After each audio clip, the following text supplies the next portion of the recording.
Soyez fortifiés. Le doute ne nous vient pas du Seigneur, mais plutôt de notre camp, du camp de l'ennemi. C'est lui qui nous donne les doutes. C'est lui qui amène ses mauvaises pensées dans ta tête. L'Éternel nous donne la foi, la conviction. Si vous voyez à plusieurs passages, lorsqu'un ange de l'Éternel vient, ou lorsque l'Éternel même parle à son peuple, il dit quoi? Ne craignez point, n'ayez point peur, n'ayez point peur. Nous devons juste avoir crainte du Seigneur. Il est la seule personne que nous devons craindre. Nous ne devons rien craindre à part lui. Nous ne devons pas craindre les situations difficiles. Nous devons lui faire confiance. Peu importe les difficultés, il est avec nous. Nous n'avons rien à craindre. Ceux qui sont avec nous sont plus que ceux qui sont avec eux. Ceux qui nous défendent sont plus que ceux qui luttent contre nous. Nous n'avons rien à craindre. Si c'est parce que ton mariage est mélangé, si c'est parce que tes finances sont mélangées, si c'est à cause des difficultés qui sont dans ta vie que tu as douté, arrête de douter. Notre Dieu est un Dieu redoutable. Il est là pour les situations difficiles. L'Éternel ne va pas se fatiguer pour déchaîner une grande armée pour de petits problèmes. C'est lorsque tu as de vrais problèmes que l'Éternel va intervenir pour se glorifier. Alors, ayez confiance en lui.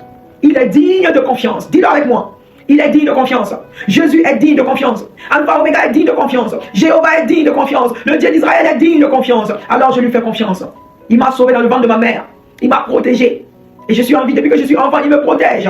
En grandissant, il m'a protégé. Plusieurs sont morts enfants, mais moi je suis en vie. Parce que l'Éternel m'a protégé. Et à cause de cela, j'ai confiance en lui. À cause de cela, même si le monde entier est en train de s'écrouler autour de moi, je sais que le Seigneur est avec moi. C'est comme ça qu'il faut raisonner. C'est comme ça qu'il faut proclamer les choses. Il faut proclamer la parole du Seigneur. Et retrouve encore la force. Et encourage aussi ceux qui sont dessus autour de toi. Les personnes qui sont brisées que tu rencontres. Que ce soit un voisin, que ce soit une soeur, que ce soit un frère. Même si c'est ton ennemi que tu croises qui est brisé, dis-lui, mon Dieu est capable. Fais confiance à l'Éternel. Le Dieu que moi je sers est capable. C'est le Dieu de Josaphat, le Dieu de Judas, le Dieu d'Éphraïm, le Dieu d'Abraham, Isaac et de Jacob. C'est le Dieu qui peut toutes choses. C'est Jésus-Christ de Nazareth. Celui à qui même les démons sont soumis. Si tu as confiance en son nom, il fera de grandes choses. Aie confiance en son nom. Ne laisse pas l'ennemi te dérouter. Ne laisse pas l'ennemi te mentir. Ne laisse pas l'ennemi te dire le contraire de ce que le ténèbre te dit. Car il est avec toi. Que sa grâce soit sur toi. Shalom, shalom, shalom. Et qu'il bénisse vos familles. Dans le nom puissant de Christ Jésus. Amen.